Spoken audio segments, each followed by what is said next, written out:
on? I hope you guys are having a wonderful day. Welcome to drboystv.com, the home for intelligent Black people. And today we want to have a conversation about some of the stuff that's going on. First of all, I want to ask everybody in the chat, give me a yes or no if you've been checking out this chaos called the Milk Crate Challenge. How many of you, Jessica Hicks and Mansa Musa, I see you in here already, and the rest of you are coming in. Let me know if you've been watching this Milk Crate Challenge and what your thoughts are on this. My guests today are John Hennry Harris and Farmer Brown, the MC. And one of the things that we were talking about is that, that this Milk Crate Challenge seems almost kind of crazy. You got people climbing on it is happening like in the hood. Like somehow they like it's like they planted the Milk Crate Challenge in our hood, like the way they planted crack cocaine.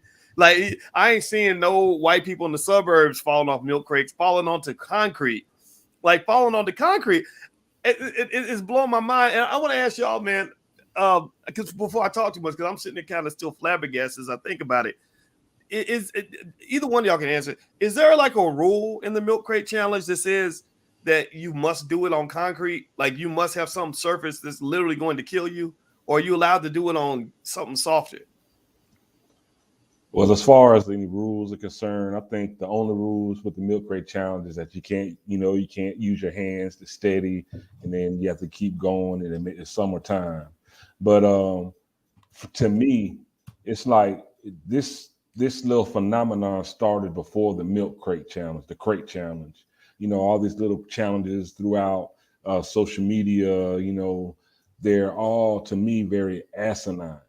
I mean, we are in very dire times right now. We are in very serious times. So I do understand on one hand how people, they look towards these challenges as maybe an escape or, something to get their mind off of their everyday struggles. But, here at B1 Ag, me and Farmer Brown, we like to be solution based, just as you are with a lot of your content. We don't want to react to problems. We want to be proactive and avoid these problems using our intelligence. So we look at these milk crates, and these milk crates are actually excellent to use for growing food. You can line them with plastic, old clothes, T-shirts, burlap sacks, landscaping fabric. Put your dirt in there, and actually you got a cubic foot of growing space, which is key, because urban gardening and urban farming is going to be very important for us to avoid any tragedies that are looming with this food shortage and supply chain shortage that we're in the middle of. It's going to be key. And instead of using all these milk crates to climb your behind up there and break your arm or spleen or, bust your head open, let's take those same milk crates, turn them over, and put some dirt in there and grow some food. Well, so let me ask you this, Farmer Brown, the MC. You're an expert on growing your own food. How much food can I really grow in a milk crate? Like, is that really? I mean, I believe John. I'm just curious to ask you. So, how much? I mean, can I really eat off of the amount of food I could grow in a milk crate? Absolutely. And so, if we break it down, so every time you see one of those crates that's tumbling over, you think about how hard it is to get good arable land right now. Bill Gates, he's proven that this is where the bag is. And so when we're in areas where there isn't a lot of land, obviously using container gardening is a way to produce food. So each one of those crates you see, like he said, is a cubic square foot of garden space that can be filled with potting mix, potting soil. So doing my research on the challenge, because I'm not on TikTok, they take up to 25 to 49 crates to build this structure. So that's literally 25 to 49. I mean, you can grow tomatoes, peppers, leafy greens, cucumbers, pepper, all sorts of vegetables can be produced, because when you're doing gardening, you got to be specific as far as measuring. So within a square foot, I can get a very nice tomato plant. I can get a nice pepper plant that will supply multiple harvests of peppers, depending on the preparation that you put into it, which is, one of the things we actually focus on within the healthy black food is growing in containers. And so the gardener in me is just like, wow, every time I'm watching these crates fall, this is a food production receptacle to grow food in when we're living in communities where 8% of the melanated community live in a census tract with no supermarket or with a supermarket versus 31% of the white community lives in one with a supermarket. Meaning a lot of our people, some of us are cool. Some of us can go up the street to a grocery store, but a vast majority of the melanated community aren't close to a grocery store. What does this equate to? It equates to these pre-existing conditions, these underlying health issues that make us the prime candidates for a lot of experimentation going on. So like I said, you're not going to fill your whole year's worth of produce from these crates. But if you look at an individual, you, your wife, your family, the average individual eats 200 square feet worth of produce in a year. So if you're in a family of 4, that's 800 square feet. And so you're a mathematician. So say you got 50 of these crates, this is supplementing your diet. If you know you're in a community, because like you pointed out, a lot of these communities where these challenges are happening, I guarantee you there's a bodega. I guarantee you there's a convenient, a hood store up the street where, a lot of people are dependent on getting their food. And so I think a great formidable challenge would be, how can we take these crates, scrape the blood off, with, the blood people to shed on them and fill them up with burlap sacks and grow something. Man, that's, by the way, I'm talking to John Hennry Harris and Farmer Brown, the MC, and we're talking about the milk crate challenge and really putting the milk crate challenge in the context of everything else. As y'all know, on this platform, we're not here to just dwell in the nonsense. We're here to elevate the conversation. That's what real men do. And so everybody, as you come in, please hit the thumbs up, share, subscribe button if you haven't done it yet. Please make sure you support this, because we're building Black-owned media so we can elevate the conversation. So the milk crate challenge, man, just speaking specifically about the milk crate challenge, I think about you guys because, I don't want to mess up anybody's fun. And in fact, actually, to be honest with you, I ain't gonna lie. How many of y'all really actually got hypnotized watching milk crate challenge videos? Say yes in the chat if you were like me and literally sat there watching these videos. I kept watching this milk crate thing, and I think I was just kind of like, okay, where did this come from? Who thought this was a good idea? Like, is anybody alarmed? I was like, okay, the milk crate challenge needs to be changed into the get life insurance challenge. Because somebody gonna die and they ain't gonna have no insurance, and they're gonna end up, somebody gonna have to have a GoFundMe to pay for their funeral, which to me is a terrible way for a man to go out. So everybody who's watching, if you really are serious about your life and care about your family, get insurance and don't do that damn milk crate challenge. But when I saw, when I see the milk crate challenge, I hadn't even thought about it in terms of using the crates for growing food and things like that. And what I really see in general with a lot of these challenges, not just the milk crate thing, but a lot of stuff, I'm kind of like Mike Jones. Mike Jones in the chat says it's another distraction. And let me actually, I had him on the screen. I lost him. But anyway, there we go. There's Mike. And I agree. It's interesting to me. And I'd like to get your thoughts on this, John. Right now, Black people are going through a lot, right? A lot more, the milk crate challenge is a self-imposed problem for the people that choose to climb on the milk crate and fall in ways that look like you're going to break your neck or break your back or whatever, right? But you really look around, right? Here's what's going on. I want to put the milk crate challenge in context with what's happening in the Black community right now. I'll use an example just from yesterday. Yesterday, I had this professor on by the name of Dr. Christina Parks. How many of y'all saw the interview with Dr. Parks? Dr. Parks did that commentary, that excellent testimony about the pandemic and about what those shots can do to your body and things like that. And we had a good conversation. And YouTube banned the video within minutes. They banned it on one of the channels. It's still on drboystv.com if you want to check it out. But they took it down on another platform. But that's why we put it in different places, And here's one of the things Dr. Parks brought up, that basically if you don't get that shot, there's going to come a time where you probably won't be able to get a job. And there's a lot of places you won't be able to go. You will not be able to move freely without going ahead and signing up for the shot. Now, I'm not telling people to do it or not to do it. But it's like we're kind of going to the space of what I would call economic apartheid, where Black folks are starting to get shut out of things, even more than we're shut out already. And you also the other backdrop to that is you have food and water shortages all over the country, supply chain issues happening right now. You have global instability that's occurring, just for various reasons. It could pop off at any moment. And you really, when you see that guy that grown ass man with 3 kids who at 30 years old who's deciding to do the milk crate challenge, you really wonder, like, is he going to be able to survive if the stuff really hits the fan? Like, is he ready? Is he prepared? When just economic apartheid alone, the fact that black people are going to get blocked out of jobs. I mean, I took a survey with the people on this platform. I think 75 to 80% of the people on this platform have not gotten that shot. So that means they locked out of the economic system, which means that do for self is not an option anymore. That is mandatory. So you're either going to have to get the mandatory shot, or you're going to have to get the other mandatory vaccine, which is the ability to do for self. Right, John, what do you think? I mean, do you think that people are aware of this, or do you think that people are just going to let the whole world fall apart and then cry about it afterward because we didn't spend our time preparing? Well, that's why, I'm very glad to be a part of, this platform, because I don't want to see our people crying about what's going on after the fact. Again, it's always better to get ready and stay ready than have, to be ready than have to get ready.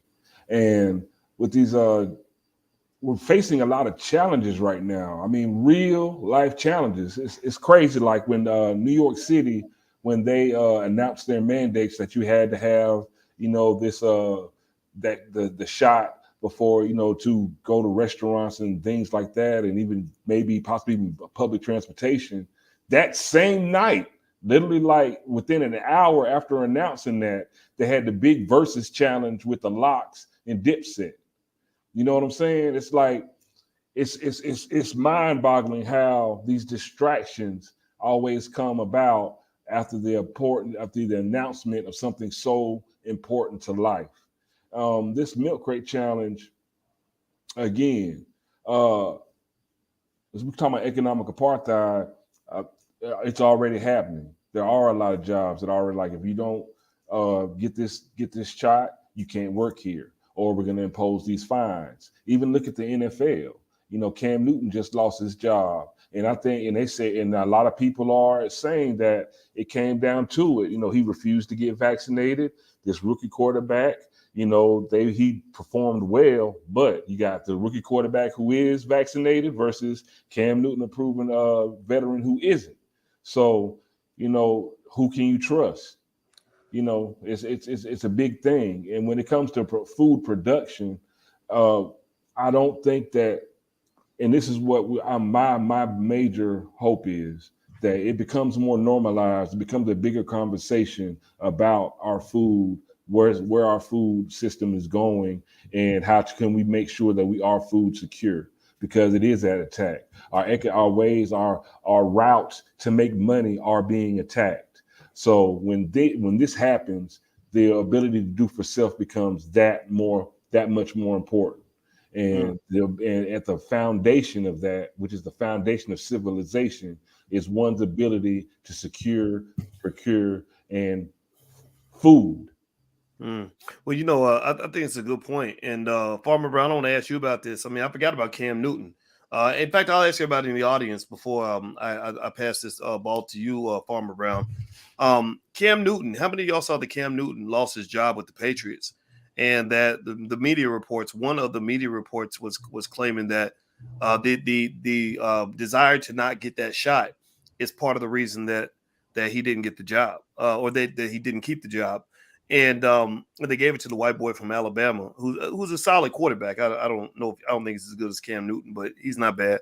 And then, in fact, I got a call literally the day before yesterday from somebody that had a real important job with the NFL that was more in the performance space. This person is with Rock Nation, and they also had a situation where they were about to be paid a lot of money to do something, and that contract got taken away due to the policy, right? So black folks, it's happening to black folks. So, and these are the people at the top of the food chain.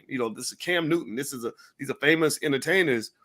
If that's happening to them, what do you think is going to happen to the little guy, the guy that works at UPS or Kroger or whatever?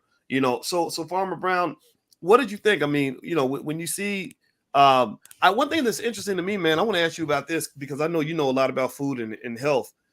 I found it really fascinating that when they talk about ways to deal with viruses and pandemics, they talk a lot about what shot that they want you to get, but they don't talk nothing about what food you're supposed to eat, how you're supposed to take care of your body. None of that. They just talk about put this thing in your body, and no matter how much poison you're consuming, it's gonna make the poison go away. What do you think about that? I've been waiting for the mandate that people get vouchers to go to farmers markets.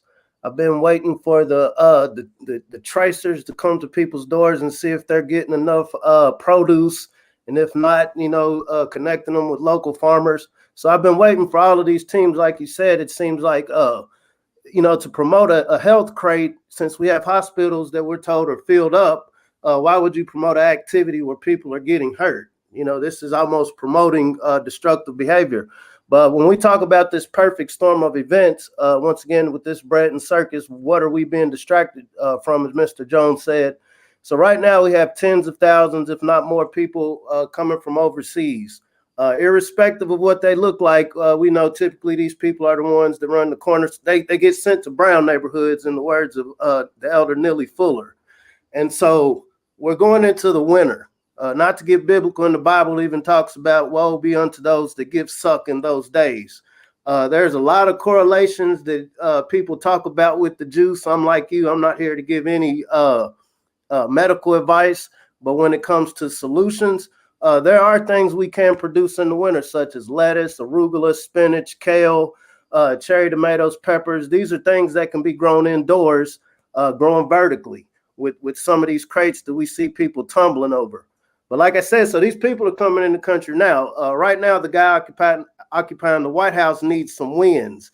Over the last few years, I have to put my tinfoil kufi on just a little bit. The melanated family has been speaking up about reparative justice. And so if you're a farmer and your farmer is surrounded by 400 cows and you realize you don't have enough feed, and working out on a research farm, I know if you go a couple of days without feeding these cows, they become very irate.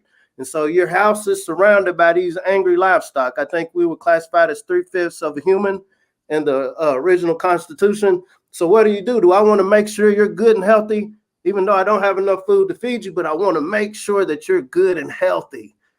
And so I think these are some things to think about. But once again, coming from a solution base, we can grow. You don't have to be a professional farmer, a master gardener to put a seed in the ground, to start some seeds indoors. This is very practical. This is not pie in the sky that's hitting Chicken Little, the sky is falling. No, you're not going to produce your whole year's worth of food in your apartment or on your balcony or in your backyard. But when we talk about cooperative economics, hey, I got enough space in my space to grow the tomatoes. Hey, you got enough space over there to grow the herbs and garlic. Because right now, one of the largest food wholesalers, Cisco, said that the demand is much higher than what they're able to supply. From the top, they're telling us exactly what's going on. And so I feel like every one of these distractions that's happening, it's almost like a fight or flight mechanism. And it's distressful to see, so many people taking this flight mechanism of, okay, I just don't want to think about it, because we are coming into the winter. Heaven forbid, I know right now there's 700 colleges that are mandating this juice. And so some parents are going to have some kids coming back home, back to the empty nest. I work at a university. We ain't got that message yet, but it lies in the back of my mind. I got 2-year-olds. So once again, Farmer Brown's growing. So when I'm talking about this growing, I practice what I preach. But this is something, like you said, we need to mandate it. And also, I would just like to add, when it comes to fighting this pandemic, beetroot juice raises your nitric oxide levels, which helps boost your immune system. Garlic is another thing that activates your nitric oxide levels to help you fight sickness.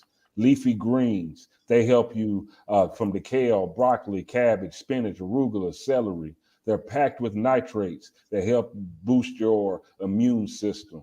Citrus fruits, high in vitamin C, oranges, lemons, limes, grapefruit. They're all excellent sources of vitamin C. Nuts and seeds, almonds, cashews, walnuts, chia seeds, flax seeds, pumpkin seeds, sunflower seeds. They have amino acids that assist in the production of nitric oxide. That taking that juice, that jab, is not the only way to fight this sickness. Food is medicine. Food is medicine. Food is medicine. Fact Well, checkers co-sign that. let me jump in too, and also first of all, I want to mention who I'm speaking with. I'm speaking with John Hennry Harris and Farmer Brown, the MC, and they do a show on the Black Boss channel that's all about agriculture, growing your own food, and everything else, and everything. A lot of things happening in our community, and they actually teach people how to grow their own food. If you want to take a look and get a free trial on their program, you can go to healthyblackfood.com. That's the URL on the screen, healthyblackfood.com. And also I want to mention this. I'm looking in the chat and I can't delete this, but I want everybody to know that there is apparently, I guess this is what happens when you get a bigger platform. There's like these scammers, these imposters that come in and pretend to be you. And so there's literally a guy in the chat that's telling everybody to inbox you or inbox him, right? And he looks like me. He took my profile picture. I even changed my profile picture on my main Facebook page to try to make it a little bit harder for the scammers, but they're not going to go away. So if you see somebody, I want everybody to know this. I want to make sure you know this. Give me a yes if you hear this and if you're going to do this for me. If you see anybody reach out to you that looks like me that says, "Hey, inbox me," and I try to give you a WhatsApp number and get you to sign up for some crypto or something, report that person. Please report that person. So give me a yes if you know that. And the reason I have to take time to mention that is because people have gotten scammed in this platform. Literally, I think one lady lost $5,000 because she thought that I was reaching out and telling her to inbox me and sending her these secret messages. I can't send no women secret messages. I got a wife now. That ain't gonna fly. So ladies, don't expect me to be creeping into your DMs. I'm not rolling like that. I'm not trying to get caught up in no nonsense. All right. So with that said, let me ask you guys I'll throw the ball back to you, John. So just going back to the whole thing, I was really tripping out over just that, like kind of what's happening with the society in terms of, I like what you were saying about other ways to fight against viruses other than just getting a shot. Because if you think about it, right, it's one of these things where no matter what you think about the jab or not getting a jab, I really promise everybody here, I really want you to make the right decision. I don't even know what the right decision is. I personally have gone back and forth. I got family members that go one way, some that go another way. And the scary part to me is that they all make sense, but they all don't make sense. Like they all, to me, it's like, yeah, it's just a little shot. Who cares? But then I'll see something else that'll say, no, here's some long-term implications that can happen and things that haven't been tested out properly. And every couple months they're telling us, like, oh, well, we just found out that, that thing we thought that was going to protect you. Oh, it really don't protect you. Oh, we just found out. Remember we said that you can't transmit it to anybody. Oh, you can transmit it to other people. Oh, we just found out that remember we said that you won't be hospitalized. Oh, well, there's a few people in the hospital that got that shot. And then they're like, oh, but we got another shot. We got a better shot, right? And we tested it for the last 4 weeks. We got, it makes you very nervous, right? So here's what I'm going with. And then I'm going to stop talking, Nick. I'll pass the ball to John. Look, I know a lot of people who caught that virus, right? I'm not even gonna say the word because the YouTube bots are always watching. Most of the people I know who caught it, the people I know personally, 1 degree of separation, all of them healed. Every one of them healed. Now, I did hear about people that were maybe 1 or 2 degrees of separation, like a friend of a friend who didn't make it. But the majority, the overwhelming majority of people, my daughter, she's my goddaughter, but she's my daughter, if y'all know what I mean. She got it while she was pregnant. And she has asthma. And so, of course, I'm concerned. But you know what happened? She felt bad for about 3 days and then she got better. And I think that it seems to be the norm. So my question would be, it seems to me that what you're saying makes sense because most people fight off the virus and they're okay. Like most people are. So even if you get it, you're probably not going to die. Now, Lena says her uncle died from it. And my heart goes out to your uncle, and I'm not in any way belittling that tragedy, but but literally based on the data, if 1,000 people get it, 1 or 2 might die. That person's usually an older person or a person with some health issues. So I'm not even gonna frame it as a question. What are your thoughts based on what I said? I just said a lot. I didn't mean to talk so much, but I'd like to get your thoughts on just anything that I just said. Well, it's been just a little over a year. Last June, I actually caught it, and I was down for a month, and since it was actually at the beginning of the pandemic or whatever, They did not send me to the hospital. They were like, okay, go home for 2 weeks, and when you're ready to come back to work, let us know. There was no plan, no medicines, nothing like that given. I had to resort to my own devices, which I used. I was eating. Thank goodness for my family. They were bringing bags of oranges. At the time I was working at a nursing home, so I had got some zinc. Zinc is very key, in building your immune system.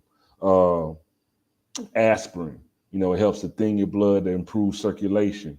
So taking aspirin and zinc daily, and eating those oranges, not drinking orange juice, eating oranges, and drinking a lot of water, and also making sure that I did sit out in the sun at least, just to get that natural vitamin D from the sun. These are things, natural remedies that will help. Now, I will also say that although I feel blessed to have survived it, I have had family members that have passed from it. Actually, last week, my class president from high school just passed from it. And it was a thing where it's like, okay, one day she's diagnosed and 4 or 5 days later she's gone. This is the thing about this, what we're facing is it is a constantly mutating sickness. It's been constantly mutating since day one.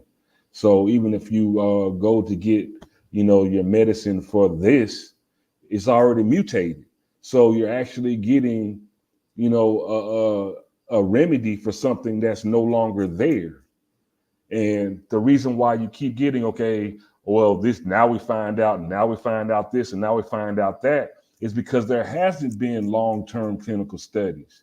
Everybody who's taking this getting medicated now, you are the study. You are the study. And that's why I wish people can just use their common sense and understand that you are the study, because they don't know. And also, there's never a blanket remedy for anything. Everybody reacts differently to different things.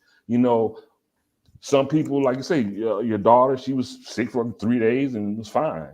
I was down for a whole month. Then you have other people that have to get put on a respirator. You know what I'm saying? People, your makeup and your individual situation is going to determine, what happens. And there's no blanket, there's no blanket outcome. There's no blanket remedy. There's nothing absolute when dealing with this. This is, it's different. This is something different, because again, this is a mutating virus. I'm trying to figure out too, Farmer Brown. I know you're not a medical expert, but this is just an open question, and maybe there's research out here that can answer it for me. But I've never understood why, if I got my shot and my shot protects me, why do I care if you got it or not? Why should I be afraid of you? I mean, that doesn't make any sense to me. If I got, if I'm protected against cooties and you didn't get cooties protection, why am I worried about catching your cooties unless the protection that I allegedly have did not work? It's almost like I want to pull you into the same pot with me just because I'm offended that you don't agree with what I'm telling you to do. I don't understand, because the idea of discriminating against a person who did not get the shot is, to me, an admission that your shot does not protect you anyway. So what did you get the shot for? Right? What does it do? And then I think I saw somebody that said, well, it means that if you get it, you won't get as sick. I think the data is kind of refuting that. I think a lot of those people are getting very sick. And then they're saying like, well, it means that if you got the shot, you're not as likely to pass it. No, the data is refuting that too. Right? Especially when you're talking about variants. Right. And what really threw me off was when Dr. Christina Parks came in. And it really made me sad that YouTube banned her video, because I mean the woman has a PhD in cell biology from the University of Michigan. she came to be written off as a quack, and she actually said that if you get a shot that protects you against one variant, that a new variant will have an easier time invading your system because you got the shot. I don't know about you, but that scared the hell out of me. What do you think, Farmer Brown? I mean, so if I was investing in or had stake in the company making these remedies, I think I would be making a nice penny, so to speak.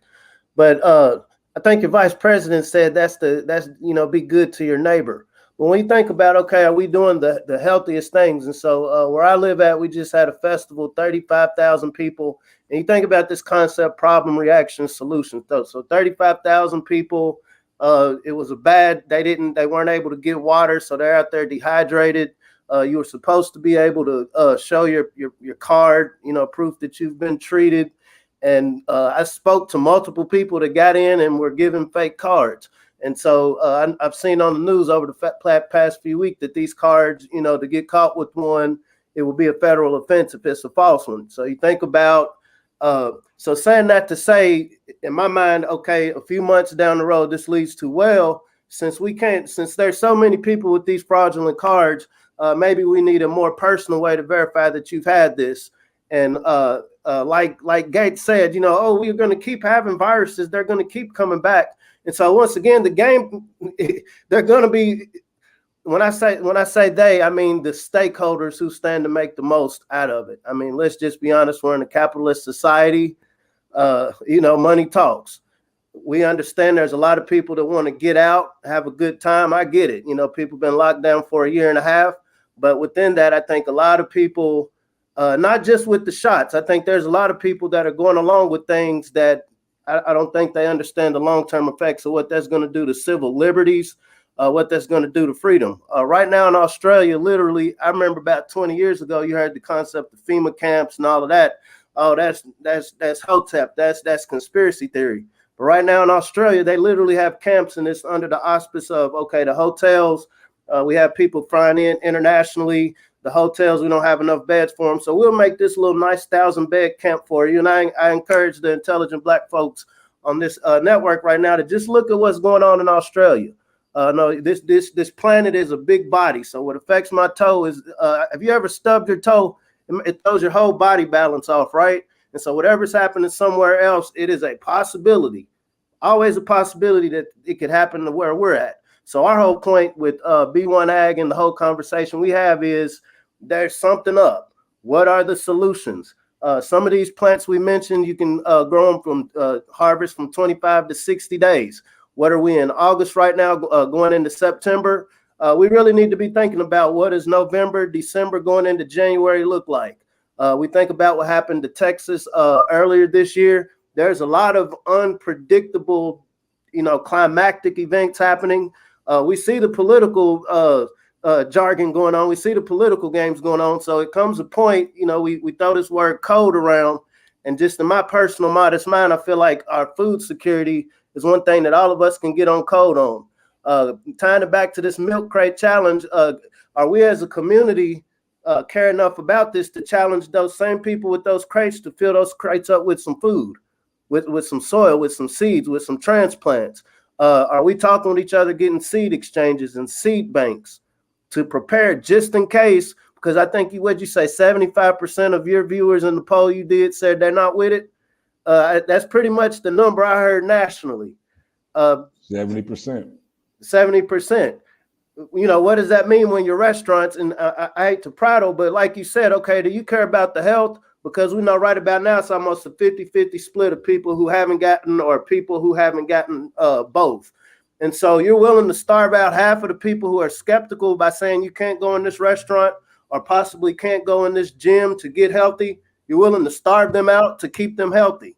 And so once again, we look at the context of is all of this about our health or is it about something else? I mean, there's a million conspiracy theories, but the one theory that is always true is that if we eat, that is the first line of defense in any sort of health attack.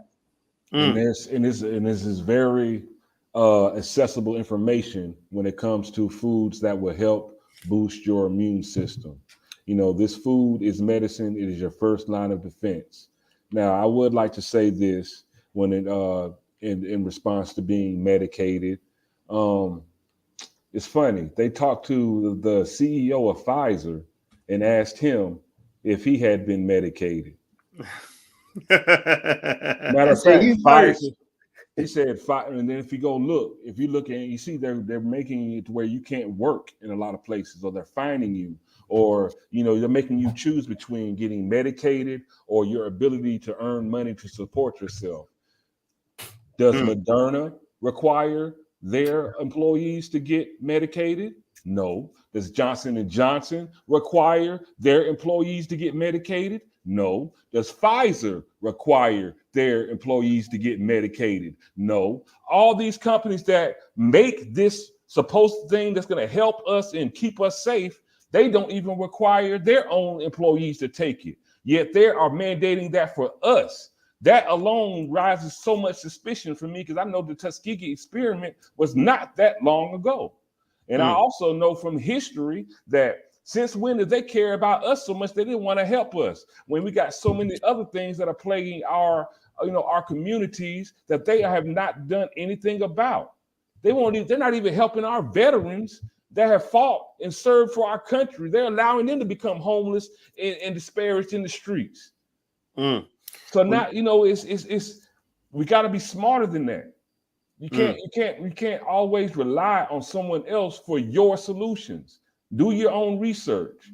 What we do know is that there are foods that boost your immune system. So what keeps you, what's just common knowledge and what's most practical? Do things that keep your immune system as high and as healthy and as vibrant as it can get. And you can Google this information. Everybody, I'm speaking with John Hennry Harris and Farmer Brown, the MC, and we're talking about a lot of things. We started out talking about the milk crate challenge, which is the big distraction, the weapon of mass distraction. And then we dug into a lot of stuff that's going on in the background. If you stay ready, you ain't got to get ready. So I hope everybody will take 1 second and please hit the thumbs up button, thumbs up, share, subscribe button if you haven't done it yet. We're trying to build Black media, and I don't mind talking about this pandemic and what's going on with these viruses, even though I can tell y'all I got hell from YouTube over this. I put up the testimony of Dr. Christina Parks, who testified in Michigan, the PhD in cellular and molecular biology.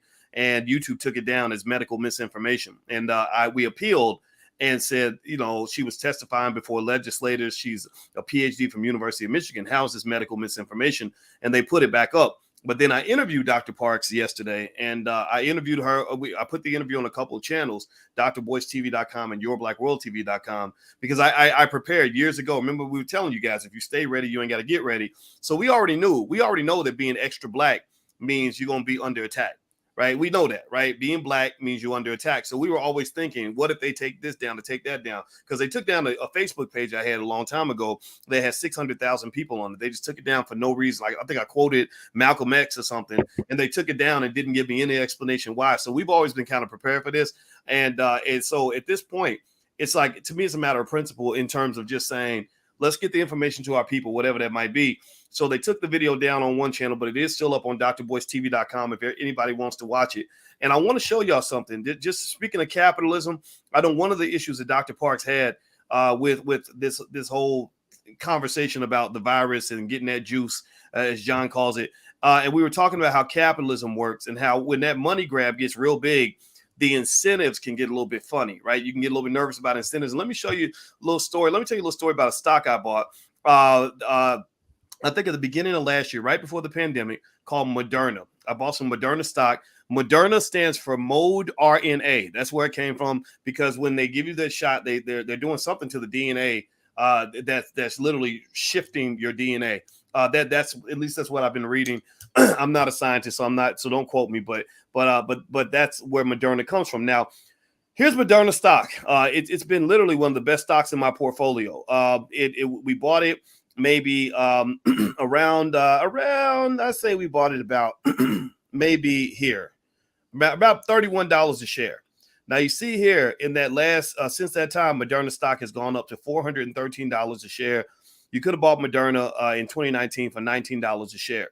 Now the other graphic on so Moderna stock has shot through the roof.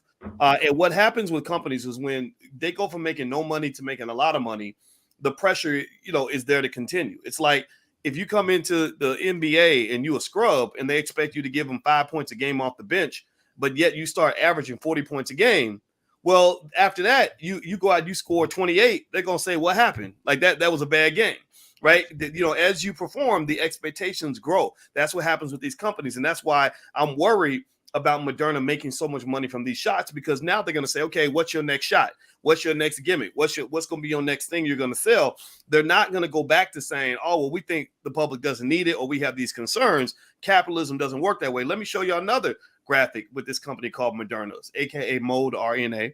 Let's look at Moderna's income, and I want you to look at how Moderna was doing. We talk about starting from the bottom. Now we're here. Look at Moderna's income in September 2020. This is as far back as I could go. You see here, their revenue was about 157 million.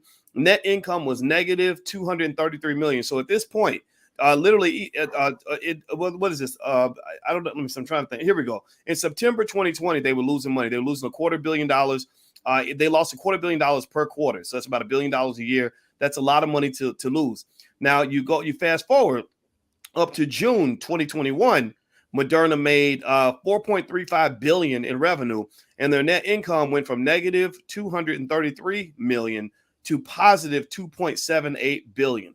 Right. Wow. So before they made 1.22 billion in the first quarter this year, they made 2.78 billion in the second quarter this year. Now, the reason I'm concerned about that is because money is a drug. Like getting money at that level in a capitalist system, it really is like hitting a crack pipe. You don't go backwards from that. You really, so Moderna is making a lot of money, and these companies are making tens of billions of dollars on these shots. And I know that means it's not going to go away. They're always going to be like, well, here's a booster shot. Here's another shot. Take this shot. Take that shot.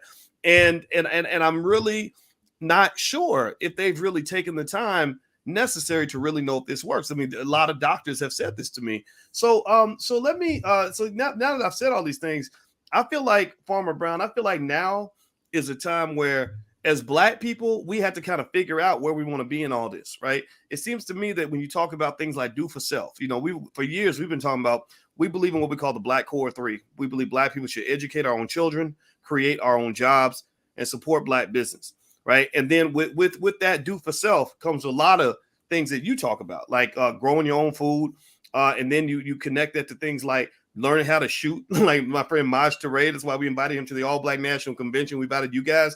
Buy your own land. We got Julian Gordon coming to the convention to talk about real estate ownership, learning how to build on that land, just learning survivals. That's why we got Dr. Claude Anderson coming through, Dr. Chalmers coming through talking about health. We have a lot of people that are on this issue, and I feel like now is the time. Like now is the time where we really have to start thinking seriously about that, just that whole do for self thing, and it's not a fringe thing anymore. It almost seems like it's going to be a way of life for millions of people. What do you think, Farmer Brown? Dr. Boyce, I have to put a shameless plug for Healthy Black Food. In the last 3 weeks, my children have been in daycare for about 8 months now. And in the last 3 weeks, the first week was RSV. It's a respiratory virus. We had to take them out, a whole bunch of the kids sick. Literally the next week, we took them out for a week. Then the next week, we took them back. 2 of the classrooms popped up with COVID. And so, I'm not mad. I like having the kids home personally. But saying that to say I represent one out of hundreds of thousands or millions of households who we're coming into some, because I'm not cool with the idea of my kids being experimented on, if you understand what I'm saying. And so when we think about the Black Business School, when we think about, okay, we're really going to have to revisit what education looks like, because there's here in Kentucky, there is a lot of contention about the mask wearing. And so one week I watched my daughter, she's cool. She thinks it's cute with the little mask, but my son wasn't with it. I watched him knock his little mask on the ground, and I'm thinking, the germs. And so it's literally not sustainable. So saying that to say right now, when we're thinking about ways to educate, what to educate our children about, starting food, to learning how to grow food, whether you get it from healthyblackfood.com or, Lead Farmer, Corey Goo, What to Do, any of the content creators right now, other than the people doing crate challenges. These are great things that are, these aren't like one-time assignments. Like I said, if you're growing indoors, you can have a harvest with 25 to 60 days, depending on what it is you're growing. These are formidable activities for kids. My 2-year-olds, Dr. Boyce, every time they come home, they know to water the garden. It is a habit to them. They don't know how to talk yet, but I make sure the little pitchers are outside. I make sure I pour a little water in it, because they see mom and dad working in the garden. It is lifestyle. And so by the time they get old enough to understand the words, the behavior has already been embedded. This can be done wherever you're at. I'm not a huge farmer. I'm a gardener, right? I'm an extension agent. So it's not like I'm just this great professional, but I understand the value, and I understand, okay, the way I was raised and went to school and educated isn't going to be the same as my children. You've stressed your love for children and your love for education. And so I know you saw the writing on the wall a long time ago that the way people learn is changing. That's why, like the Sister Vicky Diller says, this is our finest hour. Because right now, whatever we put our mind to, whatever we choose to do, I don't see that there's any force around this planet that can stop us. But it comes from that, can we keep from being distracted by milk crate challenges and, ratchet things, and really focus on doing what it was that made our ancestors strong in the first place. And that's building a civilization based around, okay, we can make our food right here. So now we can explore the arts. Now we can explore entertainment. Now we can go to other lands and trade what we have an excess of. And it was the mastery of producing food. Literally. All economies started with, hey, I have excess of what I produce where I'm at. I learned how to extract it from the natural environment. Now I can run up the road, run up the river, run up Turtle Island, wherever I want to go to and trade with you. And so once again, it's getting black to the garden, black to the essence. And I feel like the writing's on the wall. It's like sink or swim. Either y'all going to do it or you're not. Answering your question about the financial incentive. No, if I'm making billions, why would I stop? Why would I? What is my incentive? Because y'all are mad because y'all ain't get reparations? Well, I got what I got because y'all haven't got your reparations. So what is my incentive to give up what I'm doing? Power doesn't stop for weakness. Power only respects power. So when I say we, I don't mean utopian, just all holding hands. A critical mass of us realize only 8% of us are cool. 8% of us live within a formidable distance to a grocery store versus 31% of the other side. So saying that to say, I feel like that is a legitimate goal for us to shoot for. What if we can get 250,000 young melanated 3rd through 5th graders to start their first garden in the fall of 2021? Is that possible? Yeah, I think it is. What do y'all think? Do you think it's possible for us to get our kids committed to growing their own food and learning the basics of what it means to eat healthy and things like that? I mean, I really think I like talking to these guys because y'all expand my thinking. I always thought a lot about the economic survivalism, but there's also the real survivalism. And I know Dr. Claude Anderson talks about it a lot. And by the way, everybody, Dr. Claude Anderson, along with these brothers, are going to be at the All Black National Convention at the end of October. There's a URL if you want to get your early bird tickets. Today's the last day to get the super early bird discount. And we're going to be in Orlando talking about all this stuff and having serious conversations with serious people, making serious plans on how to survive. So feel free to join us in Orlando if you're interested. The URL's on the screen. But I know Dr. Anderson talks a lot about, John, he talks a lot about the fact that we are getting to a point where there are going to be food and water shortages. You see it happening all the time. You see people talking about it. And then, you're throwing in the curveball of what's going on with the pandemic and just the consistent economic isolation of Black people that's already occurring anyway. And I just think it's going to get to the point where it almost seems like it's going to be sink or swim, that it's only going to get worse. And if you're ready to submit to the system, I guess you could do that. But if you're trying to take a stand, you're going to have to pick up some different skill and kind of think a little bit outside the box. So I'll let you guys get the last word. So John, did you have any other thoughts on anything I said or anything you wanted to add to that? I just encourage our people to growing your own food is a great foundation to have for survival. You can check out me and Farmer Brown with B1 Ag at the Black Boss channel. We do have a program to teach you how to grow your own food at healthyblackfood.com. Our program is designed for the family. This is something that you can do with your children. We present it in a way that's fun. We present this information in a way that is practical. We also present this information in a way that will make sure that you are food secure. We're talking about survival skills. This is growing your own food, and having that skill of being able to grow your own food is exactly what it says, a skill. a survival skill. And these survival skills are becoming more and more needed in the days to come. You think about it. Like, I don't want to get too preachy, but they're saying if you don't get these mandates, that they're affecting your ability to buy and sell. What does that sound like to you?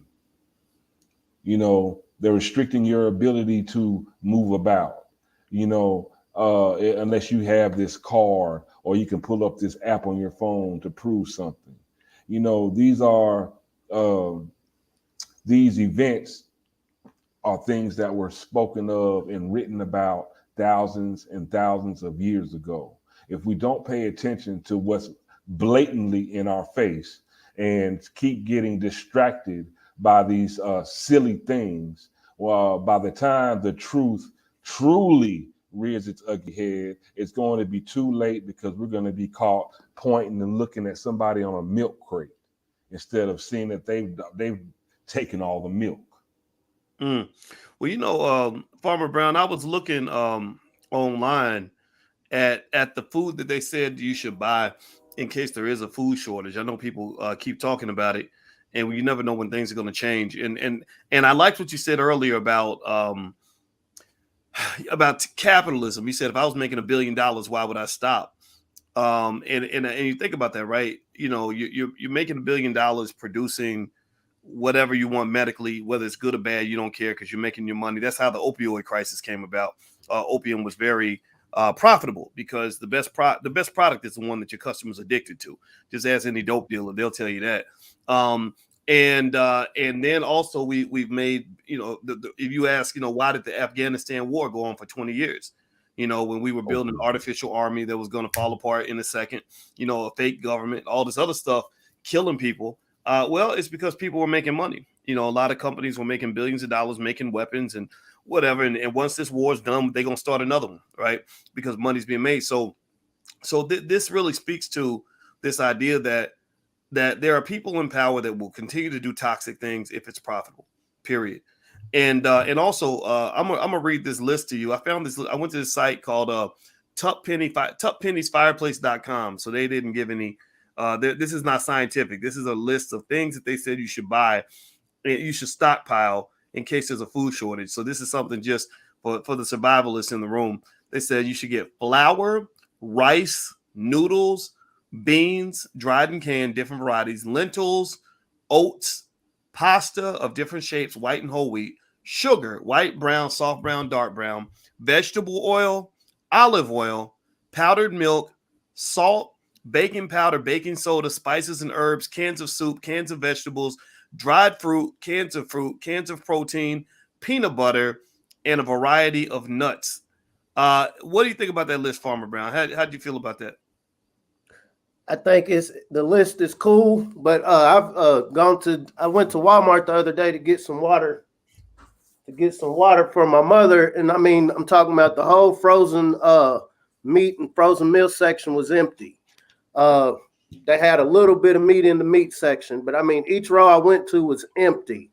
I'm not a person, I don't just sit up waking up like, oh my God, something has to be wrong. I don't wake up looking for problems. But this is the first time I've gone in any of these stores and they were visibly just empty, like nothing in the rows. So saying that to say, I think it is. That's my daughter. Uh-oh. Well, I think you scared them with all the bad news. So they cool. They cool. They have no clue about what's going on right now. But saying that to say, I definitely think growing food, especially getting started now in the fall, to prepare for the winter, some of the short harvest crops, like I said, like your greens, your tomatoes, your peppers, things like that, different herbs.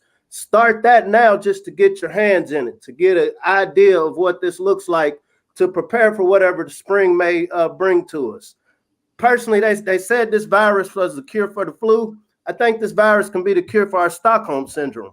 The truth is very powerful, and once it's in your face, you're left with a decision. Sink or swim. And so I think this is the perfect opportunity. I mean, our kids are being forced out of school because of a sickness. And so, as parents, what are we going to do with all of this time on our hands? It's not like there's no one set curriculum.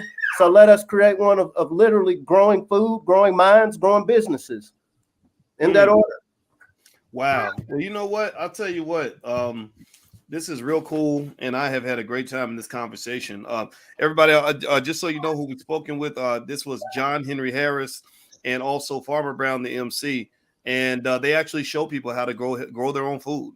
In fact, when I mentioned Farmer Brown to my wife, she didn't even tell me that she had actually learned how to grow potatoes in a bucket from Farmer Brown. I didn't even know that she even knew about the brother. I'd known about him, but we never talked about it. And so he's very good at what he does, and John is too, and they are a great duo in terms of giving you what you need. So if you're interested, you want to try out their program or learn more, go to healthyblackfood.com.